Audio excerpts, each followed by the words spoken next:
And welcome back to the Intel Extreme Masters in Cologne 2013. It's a wintry day and it's a bit cold outside, so everyone's a bit, lethargic in here. How's everyone doing? They're kind of okay. We might have to wake them up a little bit more, but good news. So we've got another game coming your way. Of course, NiP winning with spears in game 1, so presumably that will be banned out in game 2. Let's go back to our commentators for game number 2 between NiP and TCM. It is, of course, Lee Smith and Mr. Joe Miller. Thank you very much, Red Eye. And we're going to be moving into game number 2, and I think Paul hit the nail, or the spear on the head there. Nidalee, don't quite see it getting through here in game number 2.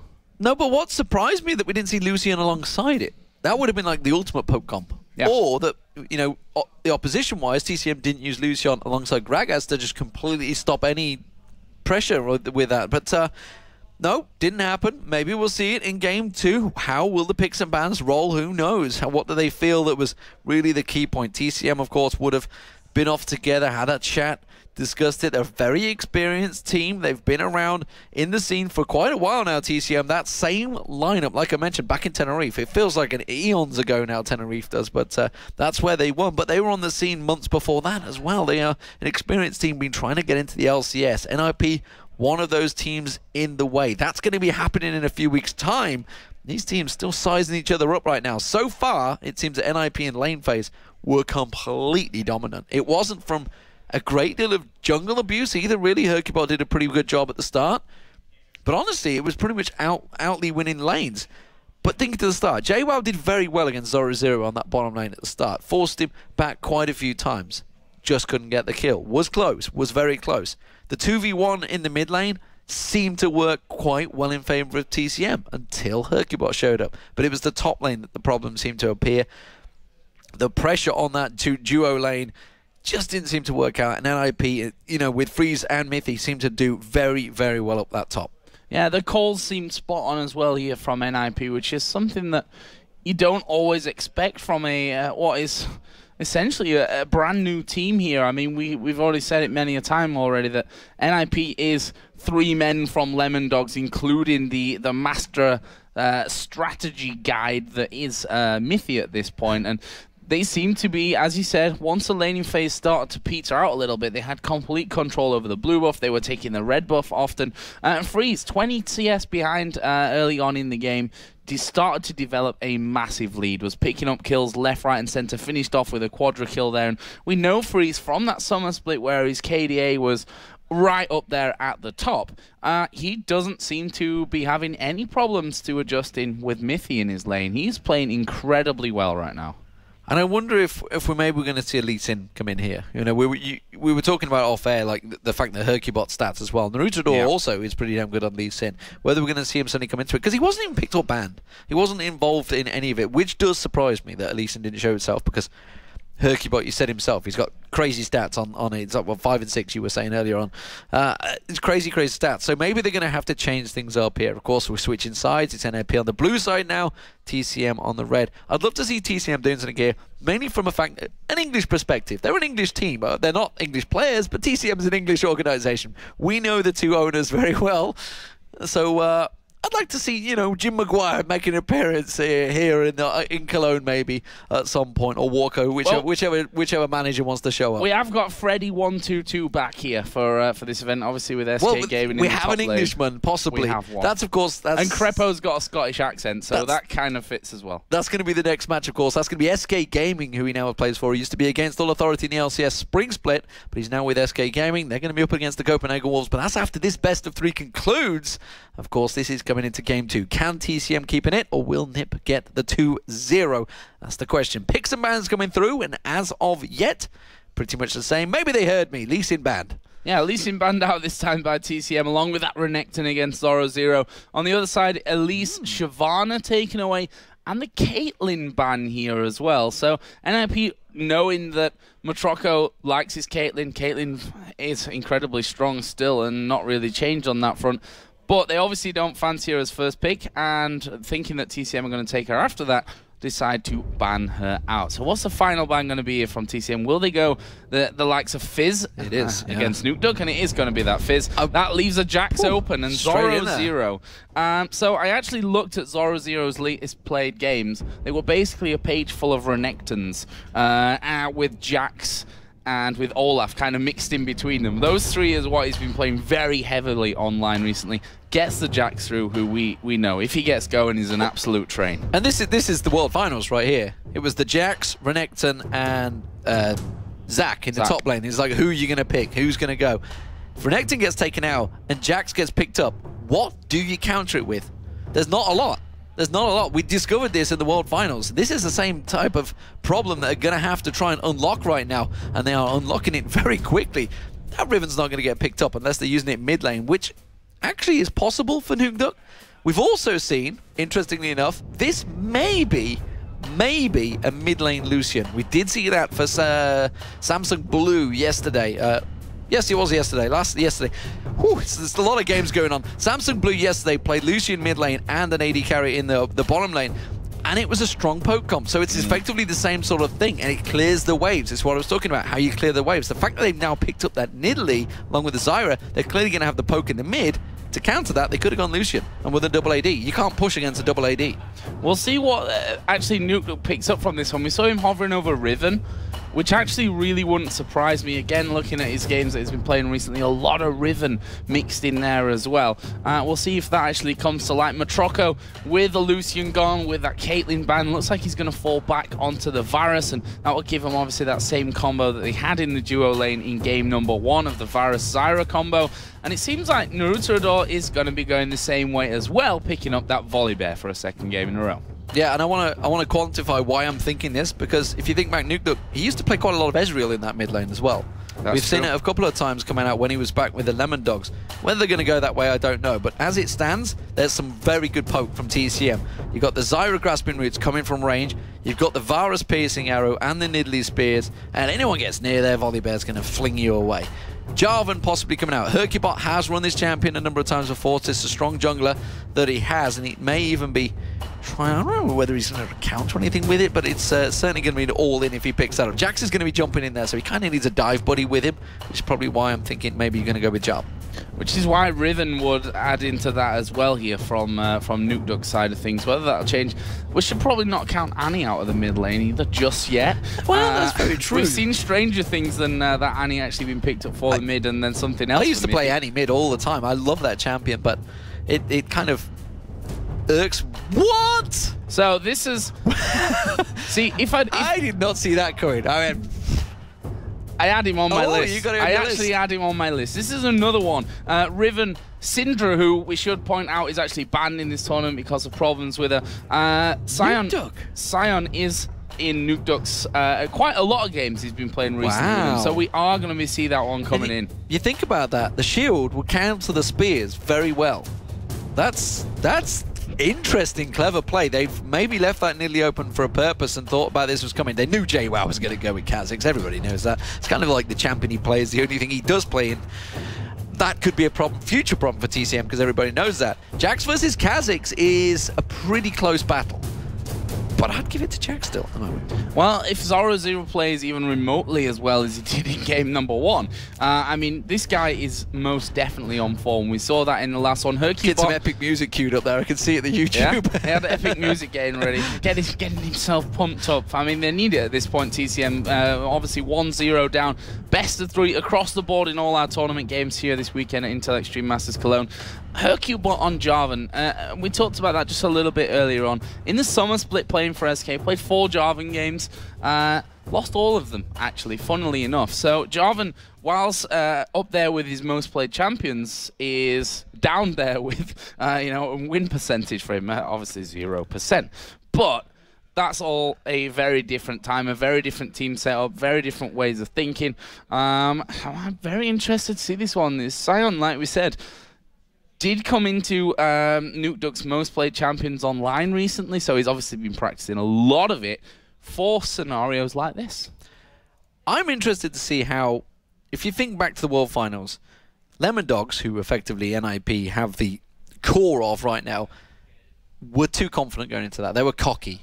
you could say, especially against some champions, some teams. Have they taken away that cockiness? They're up against TCM, they're 1-0 up. Are they being a little bit overconfident here, pulling the Sion out? Is this something, again, that Nuke could be trying to show the world, maybe at the wrong time?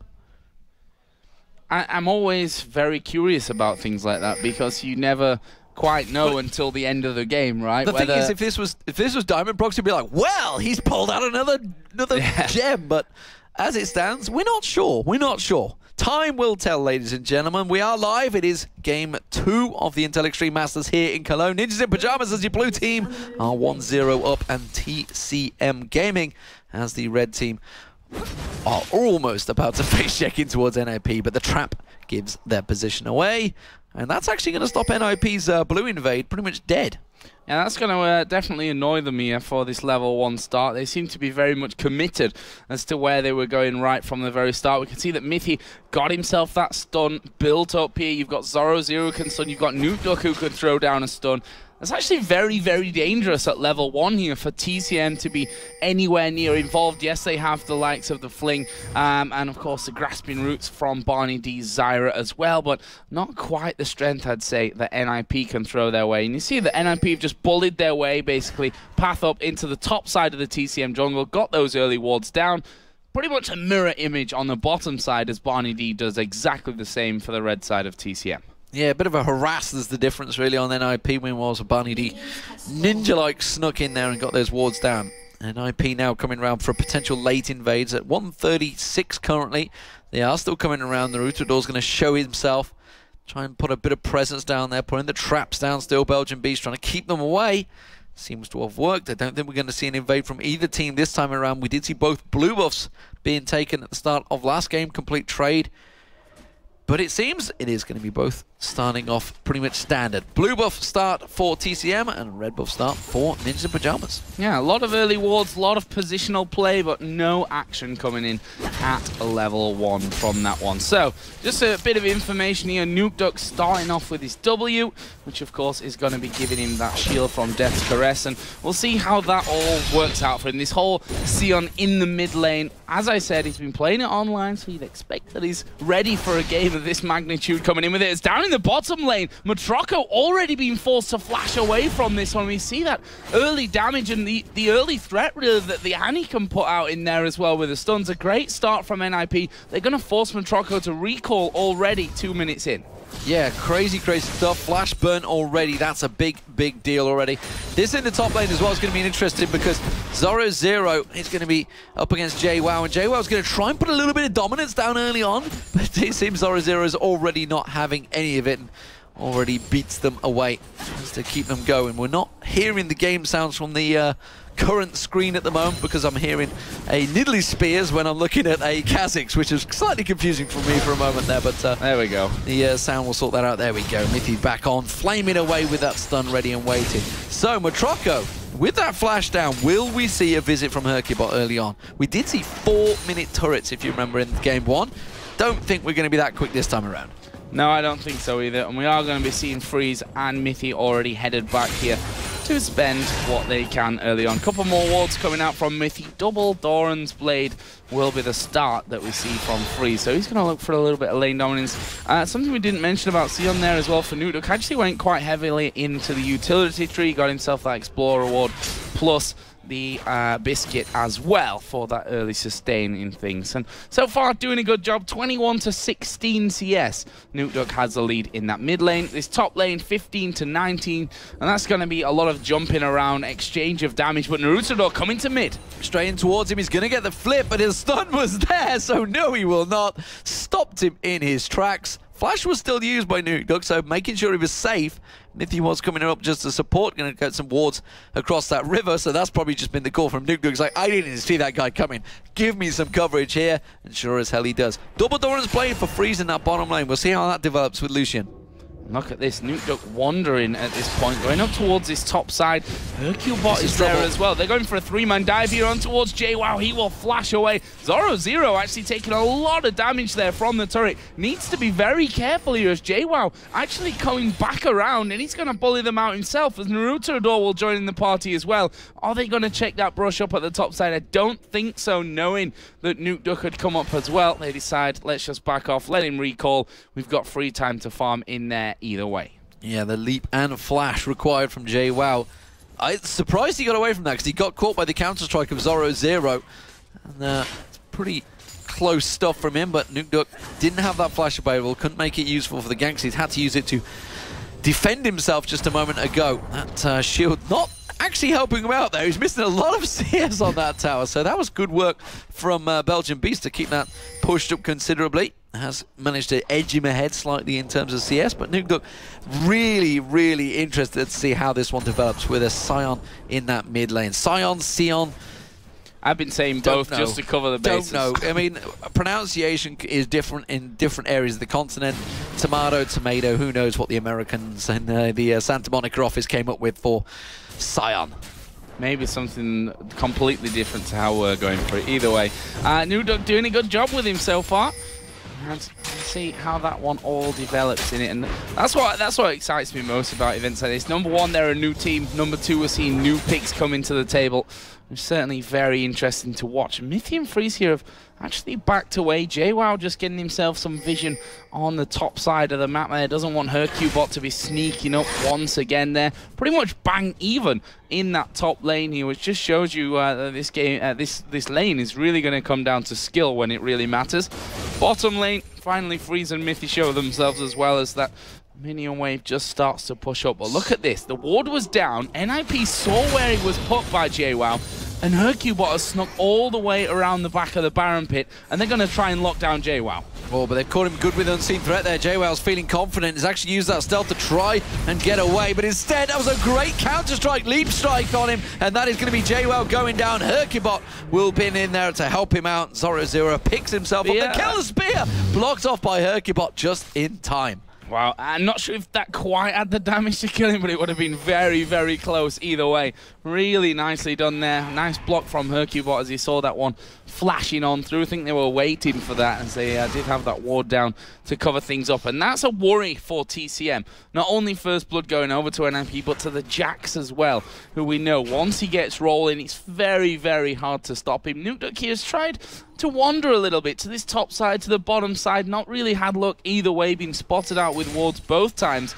and they have seen him coming down to this bottom side here as Naruto going to come through, gets a pink ward on top of him, won't quite be able to finish off, and that's going to give this red buff over to Herculebot. I'm wondering if we're going to see some boots of swiftness coming out here from Nuke or mobility. See, because he's looking like he wants to get around that map and go for ganks. So this is an interesting setup from Nuke, and you think back to how he was with, say, the Z play, etc. He was zipping around that map, putting all sorts of kills across there. So I wouldn't be surprised if he's looking to try and start those kills off early on. Also looking at Zoro now. He went for double Dorans, building into a longsword, whereas JWoww obviously behind, didn't get the kill, gone for a single Dorans and a longsword. We'll see how that one develops, because right now they're having that trade at the top. JWoww surely must now realize he can't win that trade. He's 1-0 down, but he's putting a lot of damage down. Counter-strike comes back down there, the ignite's on him. JWoww's going to try and jump back in, but Zoro, would you believe it, wins that battle? I was not expecting that. I thought the Unseen Threat might be enough to tweak it from JWoww. So incredibly close there, and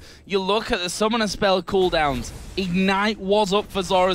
He got that one off. JWoww's wasn't available to him. That's made the difference in that, but now the bear coming in here. Naruto actually getting to the front side, was out of range of the counter-strike. Oh, flash in there, chomps down, and that is a nice kill back here onto what would have been a 2-0 Jax with a lot of power at this early stage. I mean, he still is. He's double Doran's Blade, plus that Vamp Scepter as well, so he's got the sustain, got the health, got the damage now in this early stage. And in terms of kills, it's very similar to how game number 1 went in that top lane. Absolutely. The AD carries, look at the differences starting to develop there. Double Doran's Blade has now gone into a BF sword for Freeze. Meanwhile, triple Doran's Blade is coming out from Matroko. He may be hurting in that lane. You can see he's behind 20 CS right now. That's deadly. 9 minutes gone, 20 CS behind. This is dangerous, dangerous territory. We saw it in the World Finals, how it worked out. It was Pushu up against Uzi, and just saw how far behind he fell and how much of a difference that told on the game. Once he was just basically out of it, once the AD carry is not in the game, it's going to be very hard for the rest of the team, so he's going to try and work. The rest of his team need to help him to get back into this one. Hercubot doing a styling job in that mid lane to keep him Belgian Beast away from the turret. Zoro back in lane, clearing out. He's actually behind in CS, the JWoww, but it doesn't matter because he's got those 2 kills. Yeah, and one thing that I noticed from looking towards this scene for NiP once again, in pretty much all of the games that I saw him online, he went Soul Stealer first, and he's actually on that route here as well. Got those boots of mobility in there. I'd still be kind of surprised if he went Soul Stealer at this point, but who knows? Who am I to say anything about that one? He has got the amp tome in there. Exactly. Maybe he's feeling confident, I don't know. We see here that he's come down towards this bottom lane, and just the sheer presence of, you know, the fact that he can stun them up with Jarvan in there as well. They're looking to bully through. Goodspeed will come back there on towards Mithy, and I think they've done enough to defend that one off. The top side was pushed as well with a 2-man gank on towards Zoro, but he's able to stay on his route. But Naruto is actually sticking on that top side as well. A Baron, a little bit premature for that. Dragon Ascent coming out here for NiP. This is clever stuff. NiP realizing that they are in a 3v4 situation. They couldn't shove the tower down, so let's take the second objective. Now they're jumping on Zoro here. Diving a Jax on a turret is a very dangerous thing, but they've managed to take it very well. Or have they? Yes, they have, just in time. That was close. The counter-strike did not quite land. JWoww just leapt just at the right time. He'd evolved that leap, I believe. If I'm going to have a quick look at him, I can see whether he'd evolved it. That's what got him away. No, he hasn't actually. He's evolved the claws, so in the enlarged claws as the first one. So it wasn't just a small leap strike, but he just got out of range of that counter-strike. Yeah, and that's what without that, he would have probably died. Well, he would have died underneath the turret there, tanking that one up. NiP here, 89 to 96 CS, starting to fall a little bit behind from that one, but you can see why that's happening. Obviously, that spear getting more and more powerful from Belgian Beast as things go off. And obviously, Belgian Beast, he didn't really touch on that, deciding to go cleanse, which, you know, with the amount of stun that's actually in this NiP team right now, probably not a bad choice whatsoever. As NiP again coming down. I think Barney D was just recalling at that point, and they've backed away from this turret completely. They say, well, we can't stand and fight against 3 men with the amount of CC that they've got as well. We should back away from this tower, but unfortunately for them, minions gone. They're going to have to wait for another wave. Barney D desperately trying to hold on here. Matroko was already backing away the moment that NiP walked into that thing, so I was expecting NiP to just Matroko to finish the recall, and suddenly Barney D's like, I'm in a 3v1, but instead they did back away, managed to hold that situation up. Zoro once again could be targeted on this top lane. They need to. Naruto and JWoww, if they can get a good snowball going on and get JWoww built up. He's got that brutalizer now completed in there, and Zoro, he's feeling very confident. You can see the distance he's keeping up that lane, how confident he is. So I see pretty much a ambush setup here from NiP on that blue buff. Hercubot's just walked over a trap there, which is certainly not going to help their case on the stealth front of that one. But as the blue buff spawns, they're going to make a strong challenge from this one. It's basically a spear from Nidalee. All they've got to challenge this one back, but not sure that's going to come through, and that will be taken away here by NiP. Great pickup for them. We'll see if they can keep a hold of their blue buff from that side of things as well. So Bilgewater Cut, this was built up by Zoro in the top. The battle between those continues, but it's the mid lane where the pressure is. You can see 4 members now of NiP. They've taken that bottom turret. Next one is the mid. Mithy could be flash Tibbers here. Belgian Beast has got to be careful. This could go on the turret. There's 4 members, gathering up. Flash Tibbers is available. 2 of them actually grouped together. He's backing away. Realize Matroko coming around. The culling being used to clear the wave, and NiP will back off. Yeah, backed off completely from that one. They're going to try and steal the red buff, this is very reminiscent of game number 1, the buff control that started to come out after the 10-minute mark. There was a flash from Saiyan over on towards JWoww. NiP picking up his first kill of the game, and that's the danger. They see, okay, Saiyan, he's in the mid lane, but he's got boots and mobility. He's up to that top lane in a flash here, and then getting over the wall, able to pick up the kill, no pun intended. They're going to take the turret. And now we're seeing boots of mobility on Hercubot as well. This is a scary mobile NiP team now. They're going to be zipping around that map in quick style. Someone's going to have to react to this one because they can keep on pushing. This is 3 melee champions that will do a ton of damage to that tower if left unaided for a period of time. You see the Demacia standard being thrown down as well. That's going to boost them all up there, which is why we see Belgian Beast having to return around to go in there. Nuke dodging around there, trying to make sure he doesn't get caught out. That shield will block any of the damage coming in towards him. And TCM are not going to be able to push this mid turret. No, not going to be able to get through him. And Annie that's just come back around to make sure that this mid lane stays solidly defended. And there is the shield now. You see starting to blow up those waves of minions. Naruto is going to try and get a red buff back here. Obviously his was stolen just a few moments ago, but he might actually be interrupted on that front. We see Annie and Jarvan both coming down to things, and I think he did manage, he's managed to pick that one up, and he's just going to back away doing a loop around the back of that red buff area. Mithy is desperate to do that. Flash Tibbers, you saw him there just angling around the back of the Wraiths, just thinking, I can do it, guys, I can do it, I can land it. And while all that was happening, Madrocco, who was already behind in CS, we saw Freeze down the bottom. He's clearing himself 3 waves. Nobody anywhere near him. He's continuing that CS dominance, now up to 35 CS head. Infinity Edge already completed. Rushed the Infinity Edge there on Lucian. And just look at Madrocco, because he went for that triple Dominance Blade, he's only got a pickaxe. There is a huge damage difference between the AD carries right now. There is Nuke going to be having another blue buff. Obviously did steal the enemy blue buff just a little earlier on, so he's had that blue buff for a long time at this point of things. And that's going to be finished off. A swift explosion of the shield.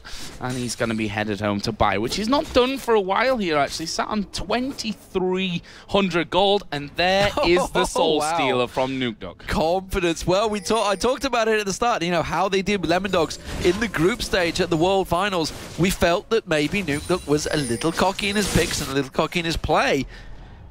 Is it still in his game? Maybe that's part of his character, who knows? But the Needsley Large Roger's gone with it. So if he can get that Soul Stealer going, we'll all be eating humble pie, and it will work out very well for him. As it is, he's going to clear out that bottom wave, and the top wave seems to be where the focus is, because they're trying to get onto Zoro Zero once again. JWoww with the help of Naruto, who's going to try and get around the back. And we'll see what Zoro Zero does with this one. He's got no ward to jump off to, but we'll put the counter-strike down. We'll leap off to the minions, but the slow coming in, going to force him to flash. They're going to keep pushing through from this one. Red buff keeping him pretty much slow the entire time, and that will be a kill for JWoww. Brings them to 3-3 in kills overall. JWoww now finally picking up his first kill of the game as well.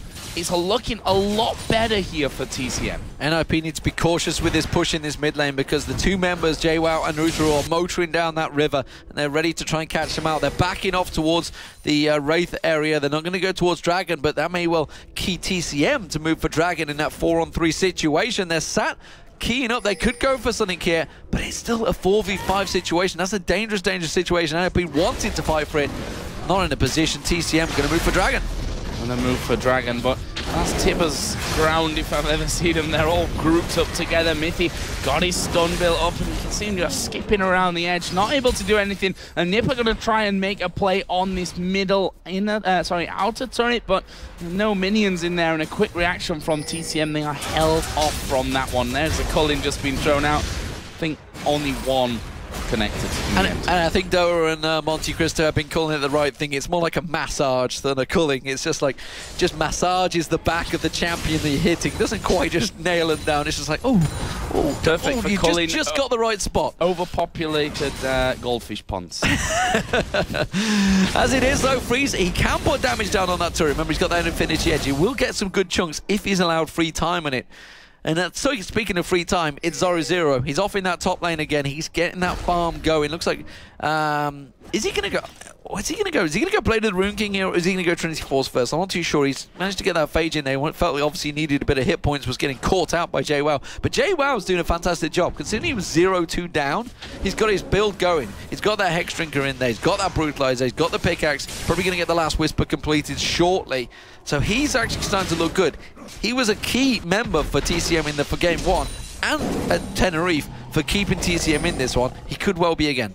It's going to have to be in that Kha'Zix. You've got to be able to rely on the damage that he can put out to, especially against such a mobile team. Kha'Zix is the one that's going to be really chasing in there and finishing things off. Barney D has got Oracle on him at this point, trying to clear out. Hercubot exactly the same over the other side. Red buff is there. Who's going to get that one? It is Hercubot who will smite that one away. And they're not finished here just yet, as we see Nukeduck coming in behind.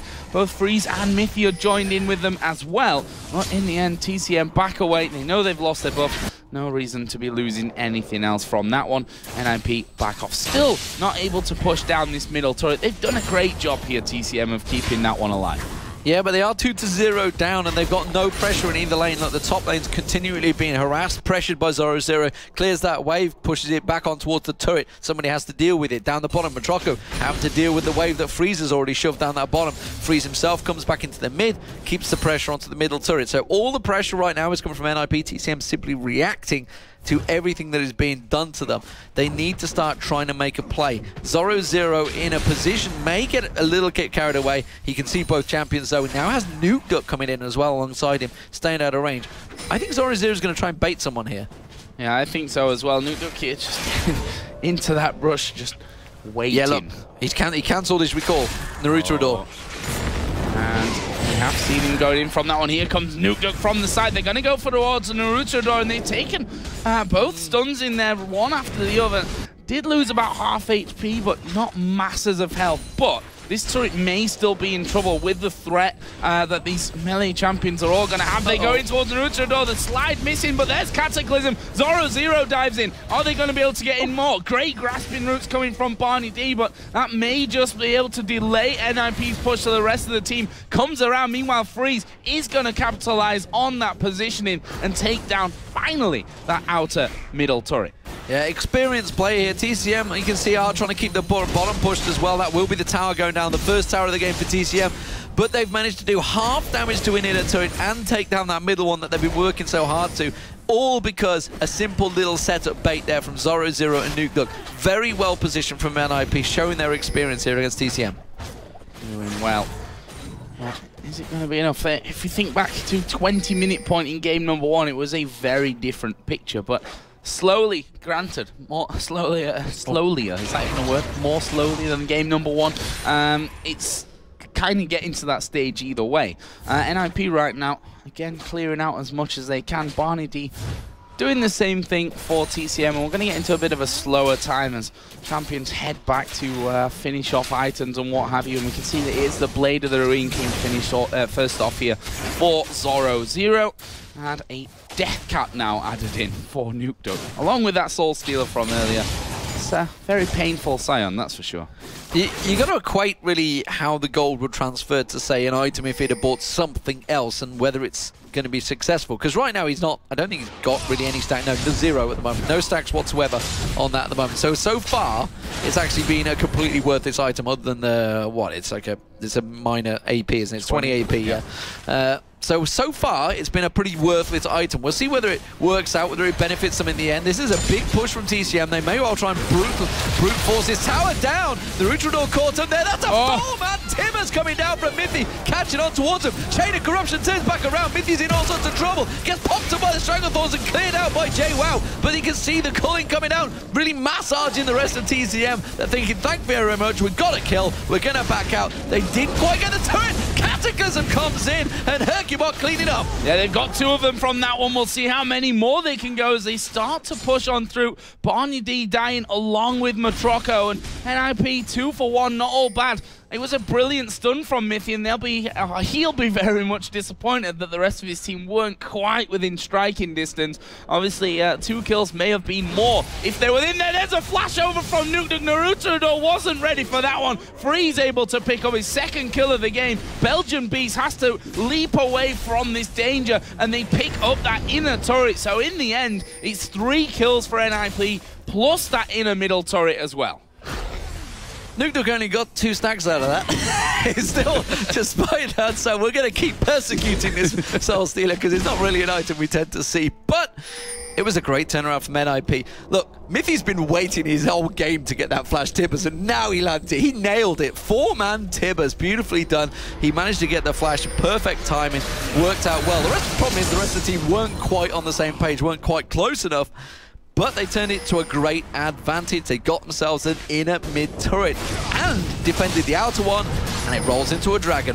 Beautiful stuff from NiP. Yeah, that's a really nice combo. We are going to see JWoww here stunned up by the Counter-Strike, and Zoro0, I think, doing a bit more damage than he expected there. It seemed like he'd already decided to jump away, even though he just hammered him down to half HP within a couple of hits. Either way, you see that TCM, this must have been part of their plan from game number 1. The fact that they'd lost control of their jungle, lost so much of the vision control early on, that they said we have to make sure that we have sight of both sides of our jungle. Barney picked up a much earlier Oracle this time around, which also stems from the fact that they didn't quite get so destroyed in the early to early mid game in this one, in game number 2. Let's be honest, only 4,000 gold behind at this point, and that's with 3 turrets in advantage of Ninjas in Pajamas, plus the Dragons coming out as well. But NiP, we saw it in game number 1. Yes, they were a little bit shaky towards the later game and how they closed things out, but overall, they've come in with a very similarly impressive performance from game number 1. This could be dangerous in the top lane, though, for Zoro0. No, it may be dangerous for TCM, because here comes Nukeduck around the side. Narutodore's left on his own as JWoww leaps away. And he's thinking, well, thanks, you just left me in it. The stun will be back up in a second. The Counter-Strike comes in. They may get them both here. The flash comes in. No! He cancelled the animation mode moving. And that's going to be Zoro0 surely going down. The Counter-Strike blocks the basic attacks. But JWoww manages to get the claws in there just at the right time. Nukeduck with the ultimate running. Can he come around? The explosion from the shield as JWoww hit him was the what killed him. I didn't even know the shield could explode through the trees there, but sure enough it can. And just enough range through the water. And that shows you how much he's played him, by the way, just from that thing there. Here's Mithy once again. He's like 4-man last time. Let's see what we can do this time around. And honestly, I think with Freeze there, who's got his ultimate available, got everything, and obviously got a Zeal now added in, as we are going to see Narutodo here on the tower trying to get away. There's the shield pop. He's down to half HP. Nuke just controlling him here, allowing Hercubot to have the damage on the tower. Another inner turret going down in favor of NiP. They're now 5-1 up on that front. Gold now 5,000 difference. Yeah, flipped away from the grasping roots. That's not what you want to see. So as it stands, Ninjas in Pajamas in a very good situation. 4-stack now for Nukeduck. We're continuing to keep that count going. Barney D trying to get some vision. So scared to go near these wraiths, near the jungle of his own side of the map, because it is NiP once again in control like they were in game 1. They managed to close it out, but it took them a while. We're up to 26 minutes. It's 5-1 in turrets now. You could argue that they're in even more of a dominant position at this point. And honestly, I'm not too sure how TCM are going to turn this one around, because their saving grace was JWoww, who was starting to get into it, but they've been double-teaming him, and there's been no response, because it's only been Narutodo and JWoww trying to double-team against a top laner and a mid laner. You can't do that with just a jungler. And Jax is obviously building up towards that Trinity Force now, which, he's a Jax. He's getting stronger and stronger as things go on from this one. He's died 4 times, but we've seen he can pick up these kills from the unlikely scenarios. Freeze at 2 for 0. Trinity Force added into the Infinity Edge now as well. They're in a very, very good scenario to be fighting at this point. My issue right now is, where's Belgian Beast? So we've been following Nukeduck. He's got his boots of mobility. He's piling around the map. Belgian Beast has not once followed, not once gone anywhere. He's not put any pressure. He's got 20 CS advantage, but great. Your opponent is 2-0-2, and he's up in the top lane, down in the bottom lane. He's creating every situation. You need to either be following, you're on Nidalee, he's a pretty mobile champion, and helping out. I mean, A, you can heal, B, you got spears, but we've not seen any of it yet from Belgian Beast. Been very, very quiet. Has now finally got that Rabadon's in there, which may change things a little bit for him, but that's the difference. If you're on the back foot, that Nidalee can hold you off, but honestly, how long can you really hold a team like this off that have got, the CC in there that they need, that are pretty tanky anyway? I mean, just look at Hercubot at this point, really not taking much damage. Oh god, they're coming from Mithy, on the other hand, does lose half of his HP, and we can see that they are going to be closing in. Sion coming from the back, grasping roots will land, plus a spear, but it doesn't really do a lot to them. There is the Strangled Thorns. The stun went off from Zoro0, but they finished off Sion. Freeze coming in now from the side. There is a double kill for JWoww. NiP have to back away from it. That was a slide from Hercubot. Did get hit with a grasping root. Zoro0 goes down. 2 men left alive. TCM not going to chase. They're going to go and push mid lane. Great turnaround there from TCM. We thought NiP had them. Great scissor position. They came from in there. A little bit overconfidence potentially coming out once again from NiP. So many times I've talked about this from the team, and it is a team that does seem to get a little overconfident in their play. But this is going to be a Baron for TCM. A great turnaround that's going to bring the gold pretty close. And in terms, if you equate the balance that a Baron buff gives you, it would put TCM now in the lead. Incredible play here. One dodgy fight there. These pincer movement things that we see so often ending like that, where they feel like, oh, we're going to trap rare him that in you the ever middle. see it work. Yeah, exactly. And that was a problem for them once again here, and that leaves us at 8-8 in kills, and the gold is just 1,000 difference. With 5-2, TCM are going to start picking up turrets here, and that's where they start to really claw that gold back into their favor. And if I just have a look at the gold quickly, everyone got over 1,000 gold pretty much to spend, and 3,000 gold for JWoww to go back with here. And it didn't seem to matter. I mean, they focused on 2 targets. That was the difference there in that fight, because they wanted Matroka, which was the right target to go for NiP. But the problem is NukeDuck and Zoro0 weren't going for it. It was just Freeze and Mithy. So that's not going to have enough damage, because Matroka's got a good lifesteal in there with the Bloodthirster stacked up on the last Whisper. Now he's got another BF sword on top of it. Freeze does a lot of damage, but the culling doesn't do much. It does if it like non-stop and you don't move. But most people tend to move in pro games. They know how to dodge these things, and he just didn't get it in the right place at the right time. And again, we need to go back to A, the Scion pick, and B, the fact that he went for the Mecha Soul Stealer. Dangerous play, you got to argue, in a tournament game. We'll see how it develops, but as of right now, they've handed TCM this game to take back. They're going to have a go at Dragon here, and again, I think that pincer movement played a big part into that one. They burst down NukeDuck before anyone else really got there. JWoww was controlled by that Grasping Root, by the Strangle Thorns afterwards. That's 2 big hitters straight out of the team, and then it's a case of just chasing down 5v3. Dragon was taken there by NiP, but the gold, because of the turret that went down in the top lane thanks to JWoww, is still sat at just 1,000, the difference between them. Reactionary play here, and NiP realizing potentially JWoww could keep pushing on that top lane, immediately rotate around and go down towards his bottom turret. However, JWoww did back off. That's going to stop NiP in their tracks, and they're not going to be able to gain anything from this, so TCM gained the turret. There's a turret trade for the Dragon. They're going to take that, I think, so far, because, you know, as of, what, 5 minutes ago, they were completely out of this game. It was looking like NiP's to win. They were in such a strong situation. 5-on-1 in turrets. And it's now 5-on-3 with a Baron buff to TCM. They pulled themselves very well back into this. Can they push for an inner turret? That's the next focus. They've got good poke. They've got the spears and the piercing arrows. If they can control the position of NiP, that's something they've not been able to do so far in this game.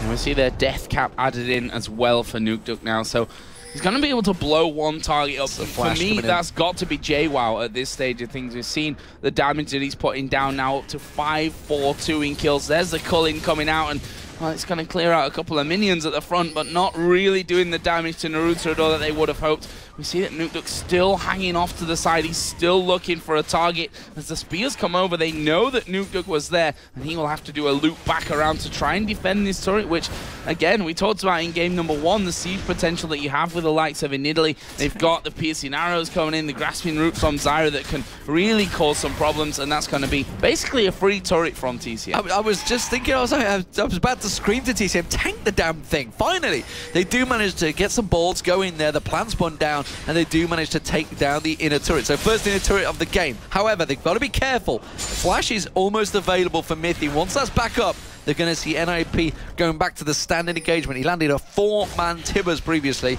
Can he better it? Well, it's a 5-man if he does, and that is a real good start to a team fight. But it's not something you see every day, is it? No. No, that's for sure. And it's something they've got to avoid, which is actually they're going to go try and gank NukeDuck down the bottom. Yeah, and he may just be caught out here of position. I'm not sure. It's probably better off trying to finish off Belgium here with one swift push. Actually, the rest of the team comes down from it, and NukeDuck, with a flash used, albeit that was a flash that he was looking to initiate with earlier, so not a bad thing to have away from NukeDuck, but they don't want that kill in from that one. Zoro0 has been really racking up this farm as well, got himself right back in there for the count. Freeze still has a big lead over Matroco in terms of CS. Mid lane is also pretty even, with Belgium be slightly ahead on that front. The route through a door is going to get interrupted. He's caught out here. He's had to use the flash, but he's got stunned up, but he's going to be able to escape there. What I was about to say, down the bottom, Nuke, I thought he was actually going to bait the team because he could just use that shield to tank up some of the damage. The rest of his team were already almost there. If he'd have just stayed a little bit longer, they could have cleaned up 3 TCM members, but instead used the flash, played it safe, or just got out of there instead. So we are back to a almost siege-like situation between the two teams. Baron buff was worn off with 5-4 in kills, and look at the gold. 200 now between them. That was at 6,000, I think, at one point. 5 or 6,000. This is definitely TCM back in the game, but can they turn it around? Couple of tweets coming in, Joe. Yeah, Cheetahbot. I'm not sure about this. Should I call them lemons in pajamas, ninja dogs? Pajama dog lemons, ninja lemon pajama dogs. Well, don't forget SK as well. I mean, come on. Exactly. Hercubot's doing a grand job here. He's 006. He is 006, and he was instrumental in game number one as well. Not quite James Bond at this point, but he's close enough. We'll give him that. And yeah, I think whatever you want to call Ninjas in Pajamas, that is their real name, by the way. For a team that's not been together for so long, they're looking very good. Obviously, NiP now have a gaming house in, I think, in Stockholm, if I'm correct on that one.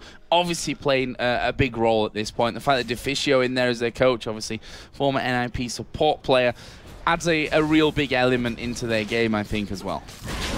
Speaking of Hercubot, he's well out of position, realizing that he'd shoved the bottom lane, keeping the pressure on the bottom. Top lane will, I think, slowly push in TCM's favor once the stacks work themselves out. So TCM now, they're going to probably send one away maybe to deal with that bottom lane, but as it stands, they want to keep the spears and the piercing arrows continuing to go and try and work them down, but there's some chunky targets in there to hit.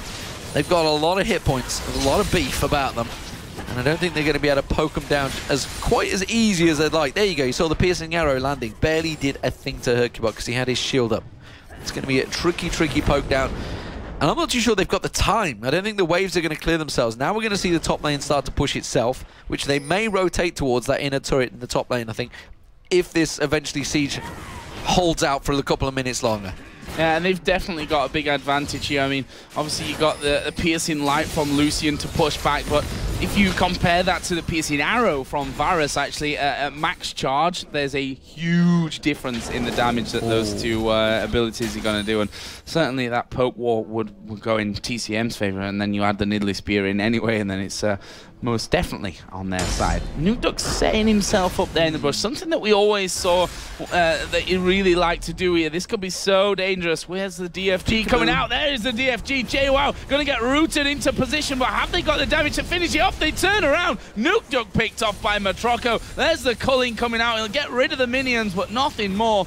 And that's the danger. If Nukeduck can't burst down one of them, how are they going to expect to win a fight? This could be it, though. Cataclysm comes in. They're going diving in. Naruto caught out, and he's in position because he's Zorozu. He's splitting across. He's going for Matroco. I don't think they're going to catch a bear like that, but they may catch out JWoww. The Ken going towards Matroco. They could turn this one around, and they realize the danger. They have caught down the bear. I didn't expect that one. Zorozu being kited out nicely here by JWoww and Matroco, but he's not going to be able to collapse on towards him, or is he? He's trying to cut across. The spear could come in, though. Belgian Beast is there. The leap comes back in, but he's gone too far. Freeze comes in, cleans house, gets 1 and 2. Belgian Beast pounces away, and NiP are back in the game. Yeah, I was going to say, Baron here coming straight after this one, and we see, a spear coming through there, landing on towards Mithy, who is going to dodge the second one. Lucky enough for him, expected that one to come through. Baron is about halfway done at this point. Belgium Beasts and Spears are going to be super dangerous. They need to either block them or have to figure things off. He hasn't, you're right. I missed that fact completely. He's not got much mana here, but he's got enough for one. That will only help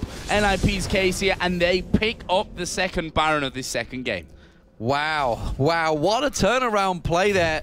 That was all about Zoro coming in the back and catching out Matroco, just caught him out of position, and Barney D. Barney D got absolutely mutilated at the back, and you know, once you let a Trinity Force, Radiant Doman, Blade of the Rune King, Jax jump on your support, it's not going to last too long, and that's he was just literally withered like the plant that he is. And Barney D, well, after a great play from TCM to get themselves in it, get that Baron, they've just gone and gifted it back to NiP, and I don't think NiP are going to take this one too lightly. They realize the situation. They almost threw the game. I think they're going to go back to the lemon dog style and play it smart and slow. Yeah, I think they're going to want to capitalize on this Baron that they've got. I don't think they'll want to drag this game out any longer than they really should have to. Randuin's Omen now added in there for Zoro0. He's in a good position at this point, and if he catches the right target, then it's always going to be bad news for them. If we look at the gold, 4,000 pretty much is what's separating 4.5. We'll have to see how this one now goes. The Void Staff has been added in towards Nukeduck. It's going to be a lot of big decisions for NiP. Where do we push? At what stage do we, really go aggressive against a team that can, really siege back on these towers, that can throw a good spear and a piercing arrow and your AD carries down? Absolutely. It is. I'm not sure I can see a way out of it other than maybe catching someone out again. Yeah. This is what they've got to do. And now that you look at the map, look at the vision that's been laid out by NiP, they're not going to get caught out of position. Certainly not for the next 3 minutes while those wards are completely everywhere. Nukeduck himself, now that he's got his build up there, he's still only got 2 stacks on that Soul Steal, by the way. It's not really been a successful item, but sometimes it could snowball. It's a gamble, I guess, he had to take, and maybe trying to pick people off, but it's not worked out so far. JWoww still doing a great job. Kind of leapt in a little bit, baited maybe by Matrocco a little bit too much in that last fight, which gave him suddenly gifted the double kill to Freeze. I don't think they were quite expecting Freeze to be so close, but Lucian can get around that map pretty quickly. But TCM, they're back in it. They're back at this situation where they have to just sit and hang tight and hope that NiP make another mistake like they did previously. Yeah, and Freeze for me, we talked about the calling and maybe how it's not the most effective, but the fact is that Freeze's auto attacks at this point, plus his other abilities, I mean, Infinity Edge, Trinity Forces, we are going to see Naruto going in here. There's the ultimate whiff from Matrocco. The good stun coming out from Zoro0. He's going to use that Randuin's Omen, but he gets flipped back over to the rest of the TCM team. He jumps away to Nukeduck, who gets the stun onto Naruto, where they're not finished off here. There's the 1 kill. Second one will go down as well. They did get the inner turret on that bottom lane, but they've lost those 2 men once again. We talk about mistakes. That was, again, 2 members of NiP with a Baron buff. The 2 key members, I could say, the top and mid laner. Key members. And look at TCM. They are rushing for the inhibitor. And NiP are not reacting. They're not reacting to this. Now they're going to see it. Now they're going to realize, holy crap, we've got to get to that mid lane fast. Yeah, and I'm not sure that they're even going to be able to hold it at this point. Hercubot's got to be the one that blocks those spears coming in. We see the minions coming down as well. And this turret should fall here. The inhibitor, I can't imagine that they'll be able to defend either way. And that's pretty much given up there from NiP. I cannot believe what has just happened to NiP. They were trying the double push, which is fine. But you had Baron, 5-maned up. Shove your way in there, brutalize your way into one of those towers. They'd pretty much got the way in towards the bottom tower, but again, his position, and is also, it was a bit of question. You can see Zoro0 and Nuke, they were like, should we engage? What are we doing here, guys? Should we be fighting this? No, we've just died. We've lost the inhibitor, we've lost the dragon, and sure as hell, TCM are back in it again. They're like just wrapping up these gifts right now and handing them to on a plate. Yeah, and Baron just wore off there as well from NiP, so they've no longer got that one. And I think you're right in terms of they didn't quite figure out what they were doing in that top lane there, Zoro0 and Nukeduck. And it looked like Nukeduck was saying, try and get JWoww out because I'm waiting in this bush to kill him. Then they kind of showed themselves. Then Naruto ended up coming around with Matrocco, and before they knew it, they were stunned up, flung around, and generally just dead at that point. And I was talking about earlier, how they wouldn't get picked off. Well, you can see there's a few wards being laid in the top there. There's not a lot in the bottom area of the jungle. Dangerous play again for NiP if they start pushing too deep, because they haven't got the vision control anymore that they had. They had the whole jungle littered, but that 3 minutes has just dissipated. It's backfired horribly. And it's actually TCM now that are on the push. Yeah. Soul Stealer's still not doing much for it. It's not. It's actually down to 0. 1 stack now. It's worth it. Soul Stinker rather than a Stealer at this point. Not really much going on for that one. Brilliant. So, Nukeduck here, speaking of him, so let's keep on it. He's pushing down the bottom lane. They've got 4 in middle. We saw that TCM had actually run through the enemy jungle, and we're looking maybe for the inner turret in that top lane, but they've all started to recall here, knowing how fast that Nukeduck with that shield can get through these minion waves. Hercubot was there as well. But in the end, it's going to be pretty similar on that side of the map as they all start to recall. Yeah, and you got to remember, you can't let Jax get free time on a turret. He will just mash it down in quick time, which is why they quickly reacted there. They could potentially have left JWoww to split push, in which case he would have got the inner turret, but hindsight being 2020, we do have full vision of the map, and they do not, which is why we can see exactly what's happening and have the ability to call them out when it goes wrong. But right now, it's back to vision control. Look at this. TCM, they know what's happening. They've gone and bought a bunch of wards, and they're starting to stack them all around that Baron, which will be up in 46 seconds. This is going to be the key fight. The question is, who will win it? NiP, if they can land the stuns in the right place, if they can get a good Tibbers down, followed by a Cataclysm in there, Zoro could jump in, land a good counter-strike. If they can stack them all nicely, works perfectly. But you've got that uncontrollable factor that is JWoww and Kha'Zix now with a Guardians on, and he is going to be a problem because he's going to be looking for freeze. And honestly, he's actually got the damage in there with the Bloodthirster, Mormab, Last Whisper, Brutalizer, to really pick pretty much anyone off, because the only tanky member is Hercubot so far. Well, I guess you could say Zoro is pretty tanky as well. This could be a fight. Here. Yeah, both teams kind of facing off in that mid lane. TCM were kind of like, okay, we're at Baron's side, need to run back there as Miffy takes a big hit from the spear. Another one coming through, very close to landing. And that's going to signal the retreat here from NiP. They back off completely. One thing we didn't really touch on, by the way, is obviously the Enrage, which builds up. Oh, there it was. There's a dead Annie in the brush. Enrage that obviously builds up the E from Nuke. He's got 600 bonus health from that at this point. The fact that he's got 324 minions under his belt certainly leads to that one. And we see the Baron started here by TCM. NiP are going for mid lane. They're trying to counter it. Is it worth it? That's the question. The Baron's going to go very fast. Can they get on towards that inhibitor turret quick enough? They're going to try and pester, but the problem is Zoro Zero and Nuke here. They're the ones. Zoro Zero, you've got to be on that tower if you're going to go for it. Instead, they try and flash away from it, and that's a Baron gifted back to TCM.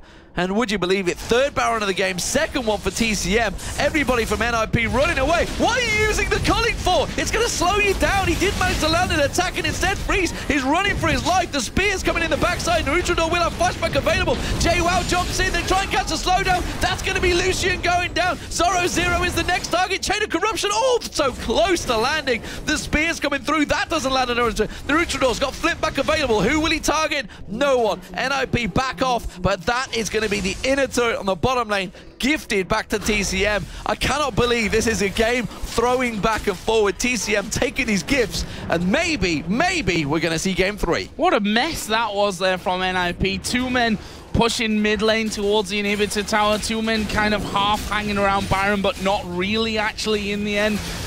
They didn't do one or the other in it, and therefore they get nothing from it whatsoever. They've lost another inhibitor turret. They're going to lose the inhibitor as well there in that mid lane. They're going to go straight to top because there is a big wave pushing onto that inner tower. In fact, it does go down to just the minions. Perfect timing here for TCM. They are absolutely ravaging the base of NiP right now. Freeze coming up in 10 seconds, but that's not going to be able to stop.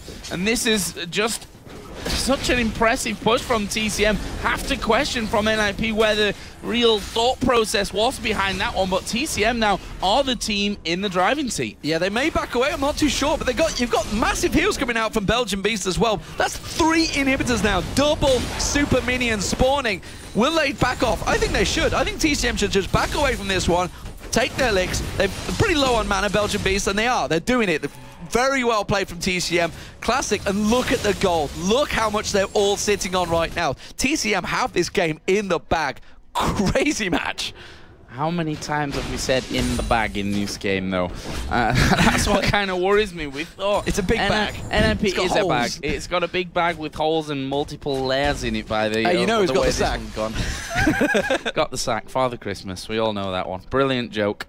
But yeah.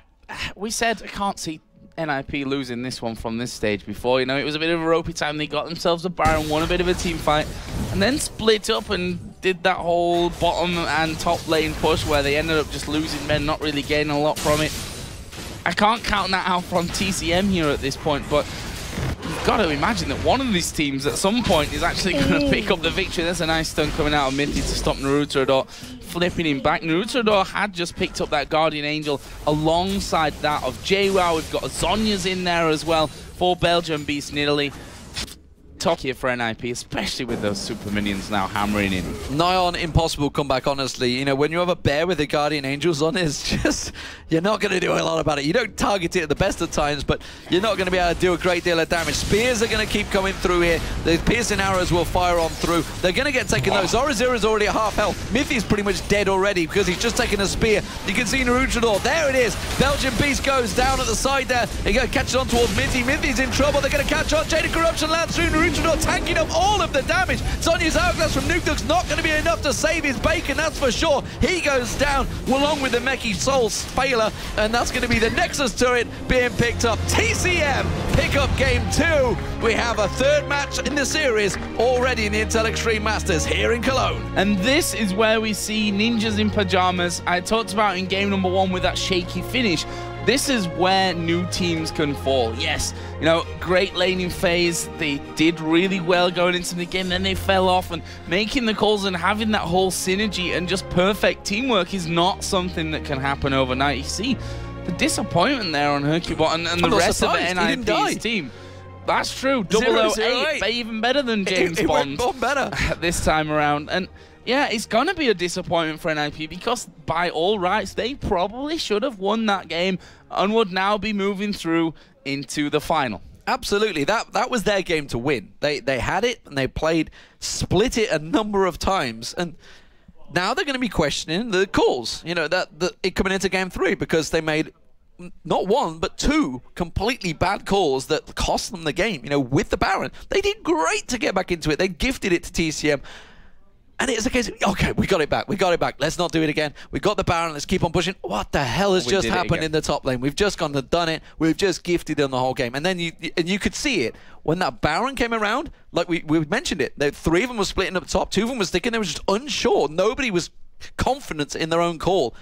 Coming into game 3, that could be a big issue because TCM both times have been on the fence, knocked backwards. You know, a knockout punch ready to come in. But they've just sat back, confidently played it out, and just they have confidence in that they can defend it properly. It worked wonders for them. I got to be honest, I still question Belgian Beast in that game because I'm not too sure what he did. He got 3-0-7 at the end of the day, but that was only when the rest of the team were making plays. He wasn't exactly following Nukeduck, but it turns out didn't really need to. Didn't really need to, picking up the win anyway. And that's, again, TCM been around forever as a team, done well, slowly getting better throughout this entire year, and we just see that they have, with this experience, quite happily behind in a game, knowing that Ninjas in Pajamas, because they're a new team, could mess something up, could make one little call that leaves 2 men in the top lane and 3 men in the bottom, where they send 3 top and get those kills. And in a patch that we've seen snowball so heavily in some matches, World Finals, right there, ladies and gentlemen, snowballed so heavily. Royal Club couldn't sit back and take the punches. TCM figured out against Baron, fair enough, it's NiP, not SKT T1, but they rolled with the punches, they absorbed the damage, and they came out on top. Well, guys, we're going to head over to Shox and Crepo. Really interested to see what Crepo has to say about that one. A fantastic second game, great comeback in it as well. Absolutely, guys. And as you said, rolling with the punches, Crepo. And maybe let's start at the first game of this series. And you guys at the desk at the beginning, you picked NiP as a favorite, and they really showed that in the first game. Yeah, very phenomenal performance coming out of NiP there. They picked up a siege composition, and they just didn't give TCM any room to come back into the game. Because I actually, looking at the start of the game, I felt like TCM had the better lineup, they had the better fights, but the only issue they had is if they lost their towers early, then the double attack speed steroid on the Caitlyn, because they had Nunu, Nidalee, and Caitlyn for like this pushing and sieging. And then on the top of that, they had an Annie and a Lissandra for both engaging and disengaging. So it was a well-rounded composition coming out from NiP. And they took 1 tower down, went to the next, to the next, to the next, and there was just no room for TCM to fight back. Well, going from game 1 to game 2, if we talk about those picks coming out, TCM went with the Nidalee and having that siege component in their team. And on the other side, there was for the first time we saw Lucian, and we saw that Annie also, again, coming out of Mithy, which could do a lot in the beginning, but NiP just seemed to lose it the second half of the game. Yeah, I definitely respect NiP for changing it up. So they're playing an entirely different composition. This time it was all based around Cyan as a possible counterpick to Nidalee in mid. He would actually push out, then group up with Higaracubot and go top or bottom and just generally roam. And it works really good for the first 4 or 5 towers to get them down because you'll end up diving everybody. JWoww actually got countered pretty hard in top lane. He got very far behind. But the combo that TCM had again, they had Siege because they had the Nidalee Spears, the Varus Q spells for poke, so they could get him low and then Kha'Zix could jump in and get the resets. Now if NiP played the game correctly, they could have won it, just snowballing their early game advantage. And we've been talking about that Magi Soul Stealer. Was it worth sacrificing the power spike in Cyan? I don't think it actually matters that much because it was basically the decision making that lost NiP the game rather than, and just TCM learning throughout the game. Like they learned what they were doing wrong. They didn't get caught. They warded between the lanes, and they found out that NiP was actually disrespecting them in the end because they had no vision between their lanes. And when Cyan was trying to bait JWoww in the top, JWoww said, "Hey, they're gonna bait me. Why don't I send 2 of my teammates around them? No vision, catch them." And yeah, just basically TCM learning throughout the game. Yeah, very nice of them. And what do you attribute that to, the fact that NiP just doesn't have or didn't have the right decision making in the second half of the game? Because normally when your Jax is fed and he's able to split push, you should be able to seal the deal with that advantage. Well, the problem is Kha'Zix could hold them and they couldn't really split push all that well because they had a very like all-in type of composition. They really had to go in and kill everybody immediately. And that didn't really work. Eventually, once they made one mistake, which they got caught in mid, they tried to circle around the TCM against Nidalee, I believe, and then Cyan got caught, and then they snowballed the Baron off of that one. They basically broke their entire momentum, and by that late game, TCM's composition just was way better late game, but they had the safety of standing back and throwing spears as many as they want, Varus poke as many as they want until like one of them hit. Eventually they got Miffy again, and they took the map just by storm. And it just well-calculated play by TCM, and I felt NiP's composition maybe was a little too linear in the late game to actually push it through. Yeah, very good job by TCM. We're just grabbing that momentum back and talking about that momentum. How do you think it's going to pan out in that third game? I think it's a wake-up call for NiP, and they're probably going to learn, like, what did we do wrong? Because they could have won that game as well, and I hope they ward a little more in between their lanes, just to see that the rotations from TCM not come out anymore. And both teams are very strong. I'm just really interested to see how Game 3 of JWoww against Zoro is going to go, because it's definitely... the attention of the map is definitely pushing towards the top lane, and hopefully we see another 1v1 matchup because those guys are really damn good at top lane. Yeah, already a great series to start off the tournament here. Thank you very much, Krepo. As for us, we're going to take a short break, but when we come back, it is Game 3 between NiP and TCM.